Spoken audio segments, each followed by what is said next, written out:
But one thing that isn't ambiguous, whether it's nature or nurture, is racism, right? No one's born racist. You've got to learn that shit, okay? And, okay, I don't want to divide the room. I'm not a fan of racism. No, hear me out. I don't care whether you're black, white, brown, European, African. You're all going, yeah, that's all right, Rick. Black, white, brown, European, African. What about the fucking Eskimos? Racist, right? They're fucking weird, Rick. They are not weird. They're just different. They live in the snow. Yeah, that is their little house, the snow. So, right? Yeah. They wear a dead sea lion for their clothes. Yes, that's their clothes, a dead sea lion, right? But here's the thing about racism, right? You drag one out of his little hole in the snow and peel him out of his sea lion outfit, right? And he's standing there naked. You take a closer look. He's basically a cold Chinaman.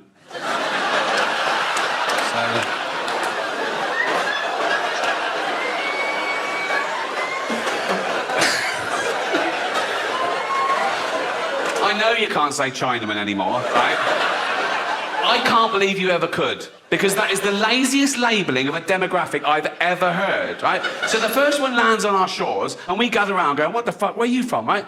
And he goes, China. And we go, oh, you're a Chinaman. And he goes, I'm a what? You're a Chinaman. A Chinaman? Yeah. What's my wife? Duh, Lady Chinaman. Why don't you call me by my name? I don't know your name, do I? It's Ling. Ling? Yeah. Is that your first name or your surname? Both. Ling Ling? Hello? Right, no, right. Right. Remember, irony, okay? Also, that's not me saying that, is it? It's the little Chinaman, isn't it? If he's all right with it, then... That won't be in. Right, okay. Fucking hell, have I got anything for this fucking special? Oh, this is all right. Right. Did anyone have a pedo teacher when they were at school? Yes, yeah. Round of applause for pedo teachers, yeah. Fucking hell. Unbelievable. That's another thing. I think where people are now trying to be so politically correct, they're trying to out-woke each other. Soon someone's going to say, you can't say pedo anymore. It's a derogatory term. It offends people who are child addicted, right? So you're going to have people going to the doctor going, Doctor, I think I'm child addicted, right? And doctor go, oh, you poor thing. How do you feel? I feel like I want to fiddle with kids. Right? That is one of the symptoms. Don't worry, sit down. We'll get you into a facility at taxpayers' expense, right? And we'll wean you off children. How does that work, doctor? Well, you know, like when they give heroin addicts methadone, yeah? Well, we're going to start you on dwarves, right? It might work. It might work.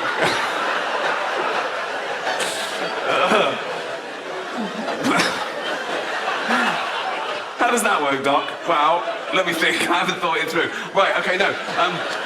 So, what you do is you come into... We've hired loads of dwarves, right? And we're not open during the panto season. We can't get the staff, right? So, you come in February to November, right? And we've hired loads of dwarves, right? And we've dressed them up as school children, right? And they just run around the campus, right? Run around like they're free-range dwarves. Little free-range dwarves, right? And they look like they're about 6 years old, right? But they're not. They're above legal age, so you're not breaking the law. And they've been paid, so it's consensual. And you just go up to one you fancy, pull down his little trousers, fiddle his... Hey, doctor, I said I was a pedo. I didn't say I was gay, right? Do you think there's, like, homophobia in the sort of paedophile community? Like, one paedophile, he's all smug, he's heterosexual. He's abducting a little girl, right? He's taking a little girl into the forest, and he looks over and he sees another pedo with a little boy, and he goes, you fucking bender. There's a London borough that tried to ban registered paedophiles living within 1 mile of a school. Now, say what you will about pedos, but they're not lazy. You know what I mean? A lot of them are bus drivers. That's nothing. You know? So this pedo teacher, right, true story this, it was about 1976, so I was about 14, and looking back, I feel a bit sorry for him, because he was probably late 20s, and there was something wrong with him. He was like a nervous sort of guy, and he was obviously gay, and he had a fling with one of the older boys, who might have been 16, 17, so now would have been totally legal, but then technically a nonce, banished, convicted, never heard of again, big scandal, right? And when it broke, I went home that day, right? My mum was there, and she went, "Did he touch you?" And I went, "No." She went, "You sure?" I went, "Yeah." She went, "He couldn't have fancied you then." So now, my mum is winding me up about me not being attractive enough to be sexually abused. What if I'd have got a complex? What if I'd have thought, well, I'll show her, right? I come in at midnight. Where you been? Sucking off bus drivers. That's what you get. But that was typical of my mum. My mum, she was the salt of the earth, but she just said what she wanted, right? And she'd do anything for you, but she reserved the right to moan about it. So, growing up, right, our next door neighbour, Mrs. Dawson, she was about 25 years older than my mum. So when my mum was 60, this old lady was already like 85, 86, and my mum was the last living witness to her existence. She lives alone, and my mum did everything for her. Right? She went shopping for her, she did the housework, she went round, made her lunch and sat with her for a while, she went back, made her tea, and this went on and on. I remember calling home once, my mum was like 70, and I went, "Oh, I called earlier, you were out." And my mum went, "Yeah, I was Rain Dawson's." And I went, "Oh, how is she?" And my mum went, "Oh, she just won't die, Rick."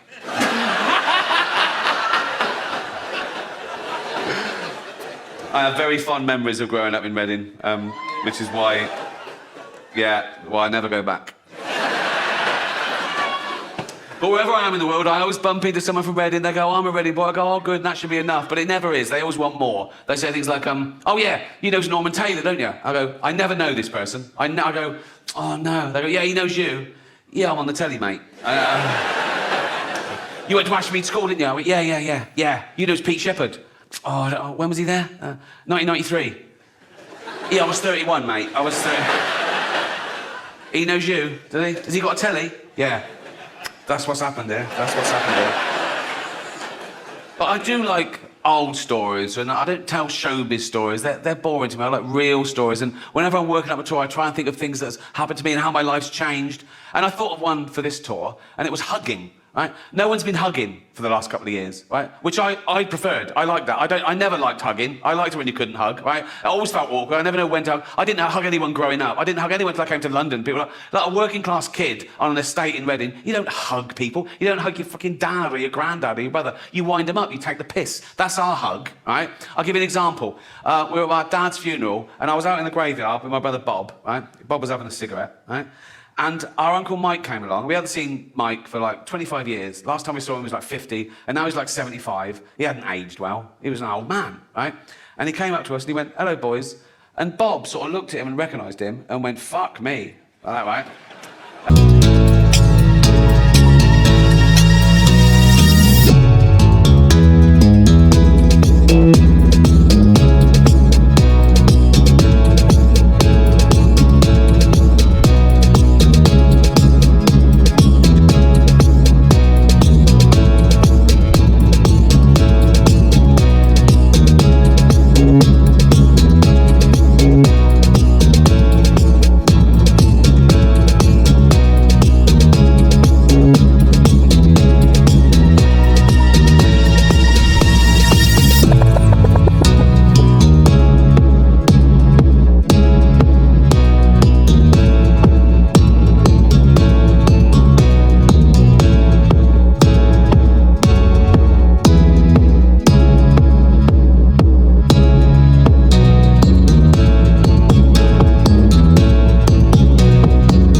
Bob looked around the graveyard and went, "Is there any point you going home?" Right?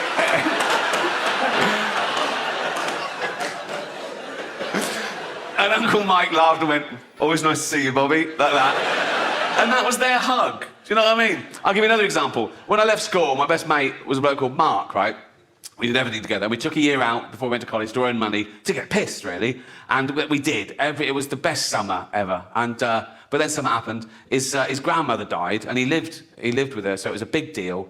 And he went to the funeral, And the first place he came after, was my house. He sat down in his little black suit, and it was just quite, I didn't know what to say. No hugging, right? So I just went, how was it? He went, it was awful. He said, she was cremated, and we all went outside to watch the smoke go up, and the wind changed, and it all blew in our faces, right? And I went, what, in your mouth? He went, yeah. I went, I took a chance. I said, did it taste bitter? And he went, yeah. I went, that was her clitoris. Right? And Mark just went, fucking hell, Rick. Right?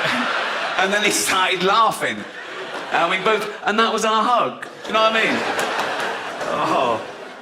I'll leave you with one final story, right? It's another true story. If I say they're true, by the way, they are. I promise, they're all true. And my favourite are the school stories, and this is probably my favourite school story ever.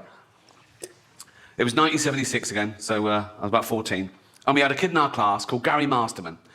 And Gary developed Tourette's syndrome, like every sentence of the swear word. And he had a tic, because we learned all about it in assembly. Gary was up there, all the teachers knew him, all the kids knew him. He was a popular lad, right? And yeah, nice guy, Gary Masterman. But sometimes his tics seemed relevant.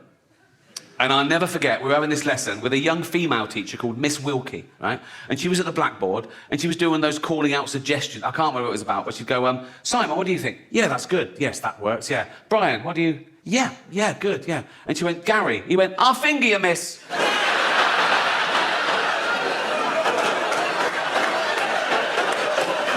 And she just went, anyone else? And she pointed to Sean Dixon, and Sean went, yeah, I'll finger you. You've been amazing. Good night.